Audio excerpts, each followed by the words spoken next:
Guys, 2 videos in one day. It's been a while. It's the first time I've had free time since like college started. Shit, man. Really been a rough life out here. So we got something a little special for this video.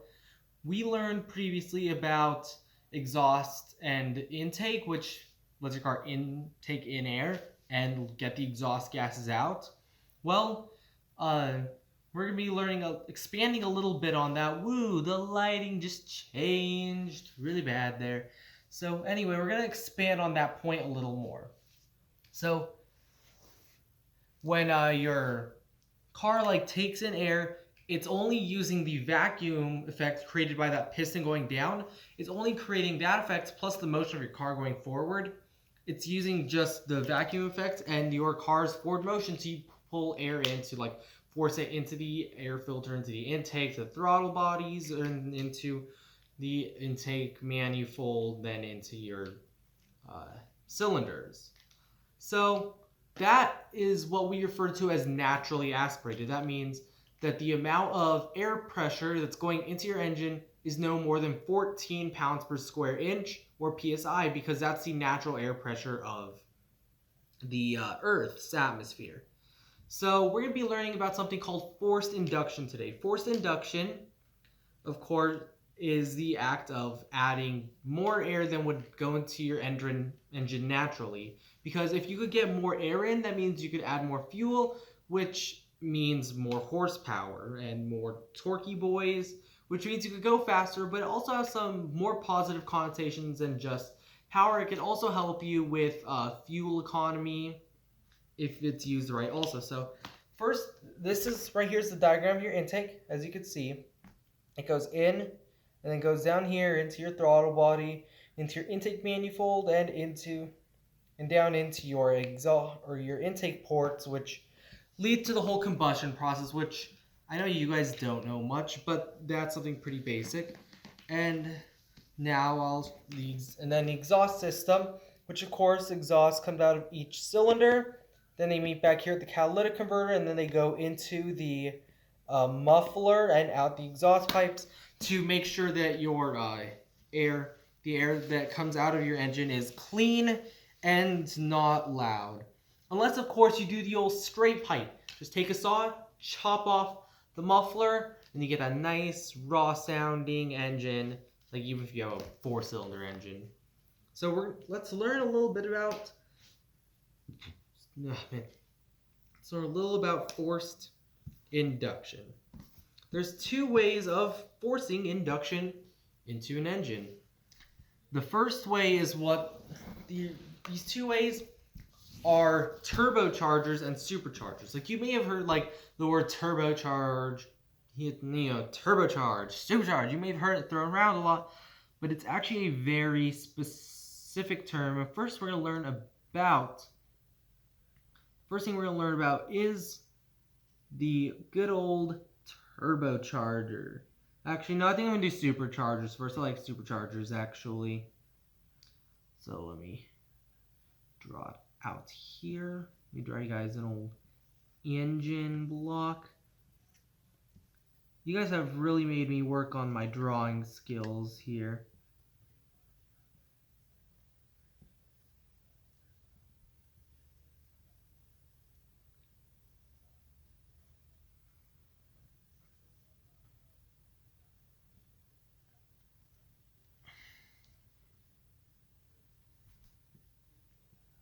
I forget that I have multiple colors of marker, so I just do this whole thing in bluish purple.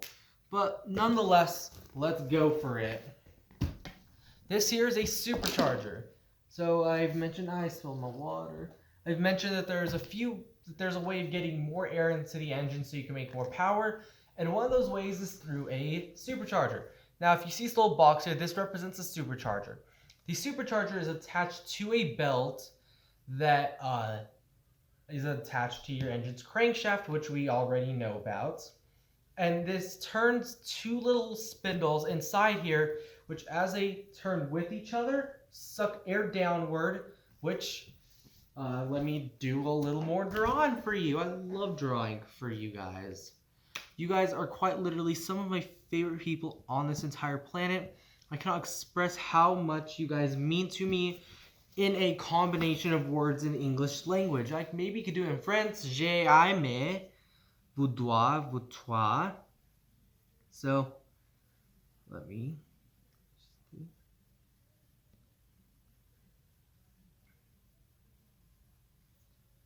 And guys, so tomorrow I work at Menards, as you know, early in the morning. I might see Mr. Largo. He might be there. He usually goes every morning. He wasn't there last week on Saturday morning. He used to go almost every morning. Now he only goes on Saturday mornings, you know?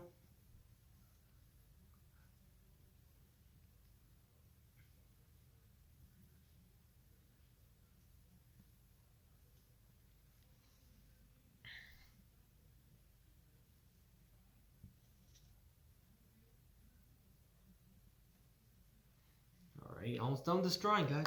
And I got Mr. Largo a little gift. I left it on his front door because I know where he lives, because someone I know lives close to where he lives. But yeah, that's just how I got him a Joe Biden mug, which, by the way, guys, remember to vote. We have to vote, guys. We got to get the Donald out. I hate the Donald.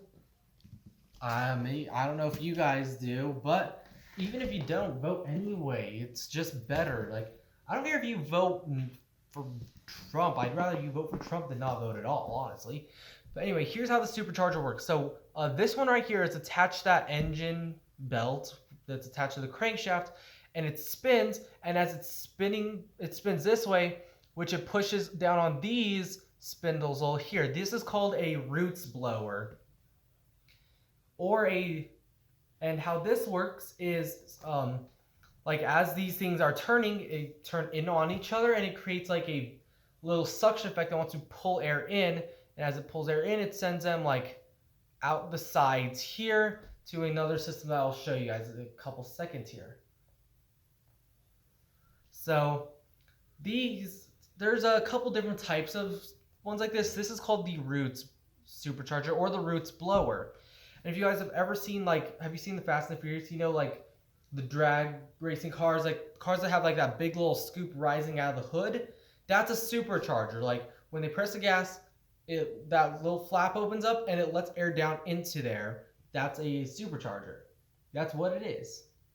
So there's versions of this where there's 4 spokes on each one, which means like there's more little rotations going there, which means you get more boost, but they're a little more complicated because they have to have like a little twist to them. And also there's another type of supercharger known as a twin scroll, which I can't draw, but it's like 2 screws that are attached to each other, and as they rotate in on each other, they draw in air that way, and that means they're constantly pulling in a steady amount of air, which gets sent to the engine as boost. And that extra boost to the engine helps with power. So let me draw out this other little diagram here. So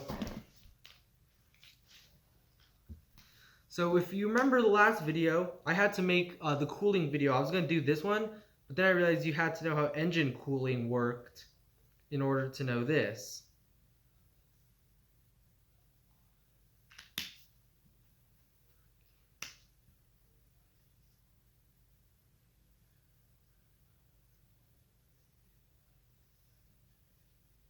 So if you remember how cooling works, you have to attach the air from the air router from the supercharger to like an extra little section of the radiator, which will then red marker.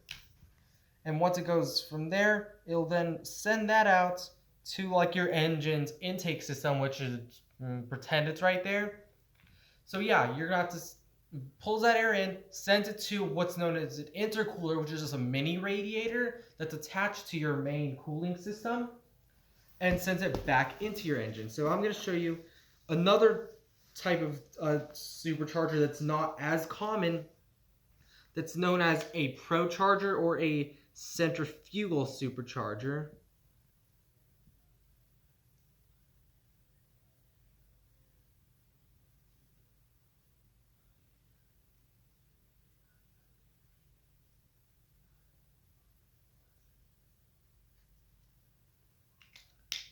So this type is known as a procharger or a centrifugal charger. How it works is this is facing the front of your car, like it's facing outward.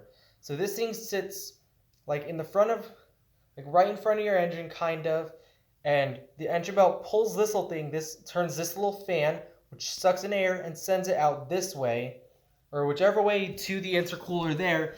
And this acts kind of weird, like the other types of superchargers.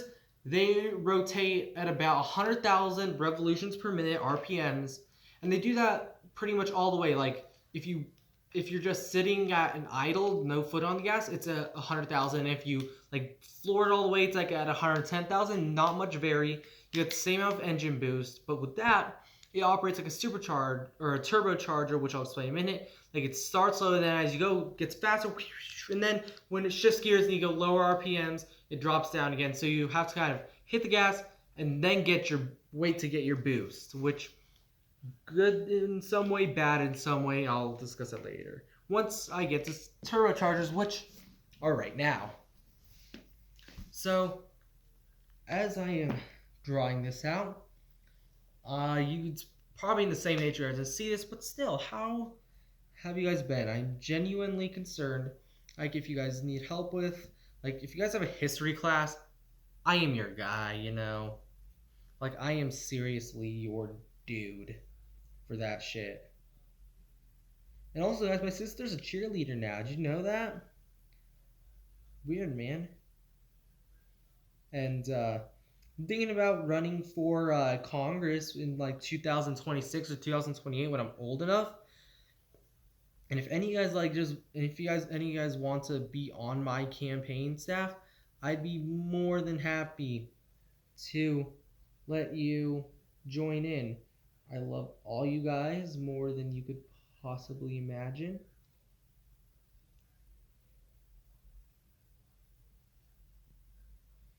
See, guys, I can't draw. I'm only doing it for you guys. Only reason I do it.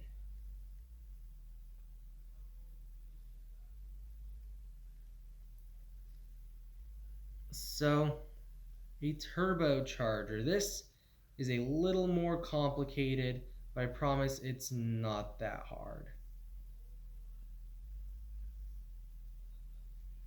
So, if you remember the exhaust system, it goes like out your exhaust manifold, then to your turbo, or then to your catalytic converter, and then to your muffler. Well, this adds a little extra thing here known as your turbocharger. The turbocharger also provides engine boost in a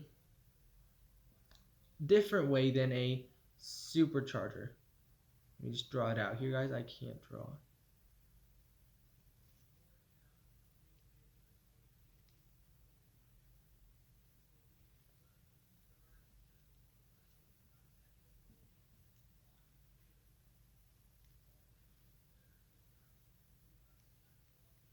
So I'm only going to draw this on one side here. And it's an incredibly awful drawing. I apologize. But let's pretend this is your car's exhaust system. So it's routed out through here, out into your thing. And before it reaches your catalytic converter, it goes through the turbo. The turbocharger is two little fans. I'm going to draw you guys a diagram here.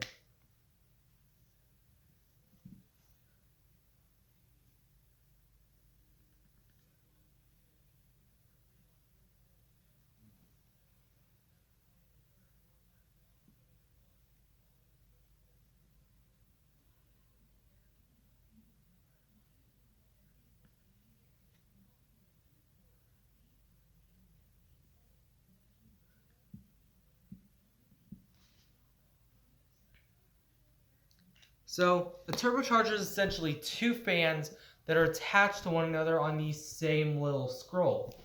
So this here is exhaust gases coming, and it pushes the first fan, which turns the second one, and the second one is made so that it sucks air in and sends it back into the engine for extra boost. Now this has a couple of advantages over a supercharger. A supercharger, you get the same amount of boost from start to finish, no matter where you are in your RPM range, with a there's my orange marker. With a turbocharger, you start with a little boost as you're going, but if you floor it, that little boost, it'll get bigger, bigger, and goes. So if any of you guys know much about graphing, I'll draw you out a little graph.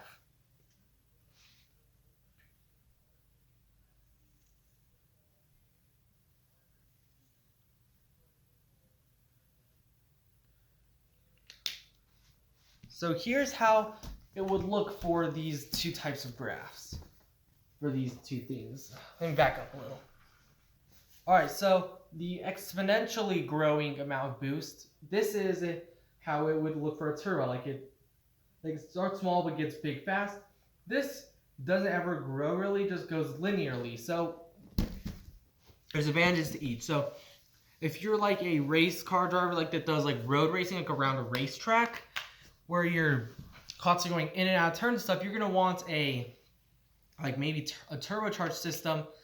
But if you're drag racing and need to get off the line as quick as possible, there's no margin for error, you might want that boost sooner because there's not much that you're gonna end up needing it for down the road because you're going a quarter of a mile. So that's how that works. And another thing that these systems do is they well, not really a supercharger, but turbos, they actually help you with fuel economy because think about it. When you use that exhaust gas, it's usually just wasted. It goes out of your engine because it's already served its purpose. But with a turbocharger, that exhaust that usually just comes out, it's slowed down a little, which backs up your exhaust system a little, but it could be used to help create more useful energy and work, which helps with fuel mileage. Which is why a lot of cars have 1.5 liter turbocharged 4-cylinder engines nowadays. So yeah, that's how that works. So I'm going to show you a little side view of it to understand the turbocharger a little better, because the turbo and the different configurations for turbos. So with turbos, there's a phenomenon known as turbo lag, which is what I explained earlier. Like you get little boost, little boost, little boost, and then you get it. Which is why, like, I drive a big boy diesel truck every once in a while, and a lot of times what happens is that like I'll hit the gas all the way to the floor and nothing will happen at first because it's not getting the boost at first, because diesel engines are all turbocharged, every single one. That's just how they be. So what will end up happening is you'll get, and they only go really fast right away.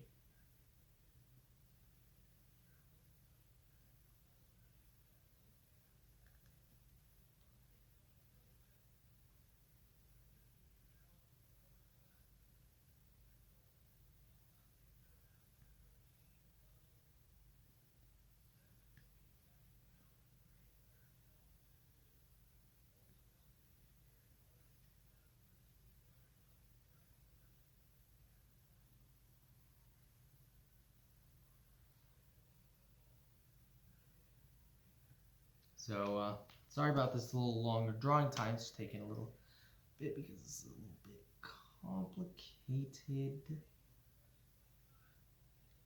There we go. So if we're looking at it from a side view, damn it, you guys, I have to turn this thing around a little. Let's do a little finagling. Here we go. This is a good view. So let's get a little closer. So if you look here, like it's coming out your exhaust. And a lot of what some guys will do, if you add it, if it's out with your car from the factory, when a lot of guys add it, they will get their exhaust manifold, they'll flip it the other way, so the exhaust is going out the front, and so the exhaust will go out here. The turbocharger is now facing the front of your car instead of facing like off to the side or toward the back, so it's getting in air from the front, which is colder and more accessible. And then it's pulling that in, and then sends exhaust back out the back to where it normally is. And then it sends, and then the intercooler gets to be right at the front. And then it sends it to the air intake in that system. So that's how that works. So, but that's like super complicated. Like if you open that guy's hood, like his exhaust pipes gonna be like all twisty and windy and just all knotted up. It's not a good time installing them. Believe me, it's not. So now there's a couple different ways of doing this. There's a single turbo, which is when you just have one turbo that mounts your entire exhaust system, but there's also twin turbos. So if you have a V6 engine, one turbo will attach to your first three. Let me draw it out for you. One turbo will attach to three of your cylinders exhaust ports, and then another turbo will be for your other three cylinders. And this is called, of course, twin turbo.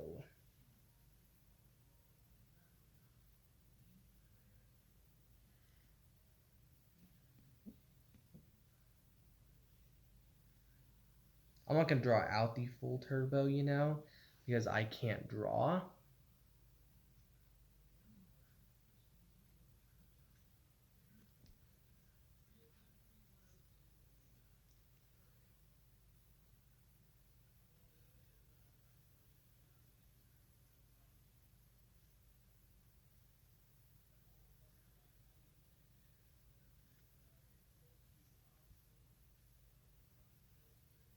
So a twin turbo system is two turbos. And within twin turbos, there's an even bigger configuration with bi-turbos or sequential turbos. So here is my turbos right here. Going to have the exhaust manifolds, and we have two, which means we get double the boost, which is nice. It's like you get a big shot of power, like right around when you hit 3,000 RPMs. But this, of course, is more complicated because you have to have two intercoolers, two down pipes. By the way, the down pipe is the up pipe is when you send it up to your intercooler, and then the down pipe is when it's going into the pipe that sends it out into your intake system. Which, if you need touch up on that, I'll explain that in the group chat. And with sequential turbos, there's another thing. So I can explain this about that. So little turbo and a larger turbo. So this means that if you have one larger turbo and one bigger turbo, if you hit the gas, you're going to get some boost right away, because if it's smaller, that means it has less time that has to spool up to get its maximum amount of boost. But then it kind of peaks really short. But because of that, you won't have to wait, because then once that one hits its max boost, the next one will be just hitting its big surge of air and boost power. And that's called a sequential turbo system. And the other system is called a bi-turbo system, which is the most common. Most turbocharged vehicles that have two turbos have a bi-turbo system, and that's when they're just the same. They're the same size, which means you get the boost at the same time, but you get double the amount, which is awesome. Sequential turbos are mostly used in race cars because with a sequential turbo, you get blown back in your seat. I've never felt it, but that's what it's like. It's amazing. But it's really impractical for road use because you just get absolutely blasted each time you take off and each time you shift gears. But that's forced induction for you guys. That means after this we got one more major part of like engines and stuff left till we move on to like transmission, and then differentials, and then like suspension. And then after that, after I get done like just the basic functions of the car, I'm gonna be talking about like some cool special innovations in technology.